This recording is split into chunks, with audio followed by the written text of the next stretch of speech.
સમાચારમાં હવે વાત નવસારીની કરી કે જ્યાં નવસારીમાં લેપ્ટોસ્પાઇરોસિસ ન ફેલાય તે માટે આરોગ્ય વિભાગ સજાગ બન્યું છે।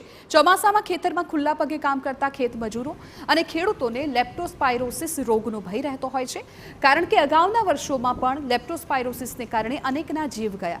એવામાં આ વર્ષે કોઈ જાનહાનિ ન થાય તે માટે આરોગ્ય વિભાગ હરકતમાં આવ્યું છે।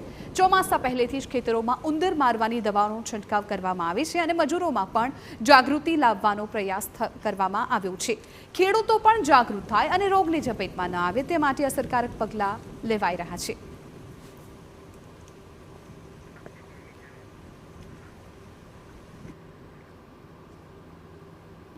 સેવા માટે સરકારી દવાખાનાવાળા આવતા છે ત્યાં હાલમાં। એ તો આપણે જાય તો આપી જાય ને કે આમાં જાયા કરે। એની સામે રોજગારી રોજ કેટલો મળે છે તમને? રોજ અમને મળી રહે 500-600 રૂપિયા રોજ। ડાંગરની રોપણી કરતા હોય અને તે સમયે આનું સંક્રમણ થવાના પૂરેપૂરા ચાન્સ છે।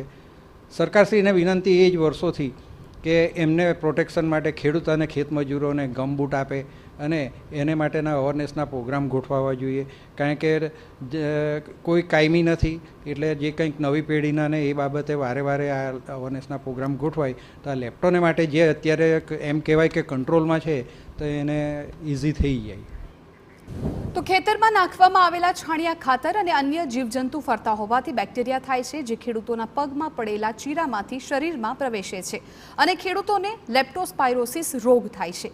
મહત્વનું છે, વર્ષ 2011, 12 અને 13માં અનેકના મોત થઈ ગયા હતા, જે બાદ આરોગ્ય વિભાગ હરકતમાં આવ્યું હતું અને સતર્કતાથી કામગીરી શરૂ કરી હતી। એટલું જ નહીં, ખેડૂતોમાં પણ જનજાગૃતિ આવે તેવા પણ પ્રયાસો હાથ ધર્યા છે।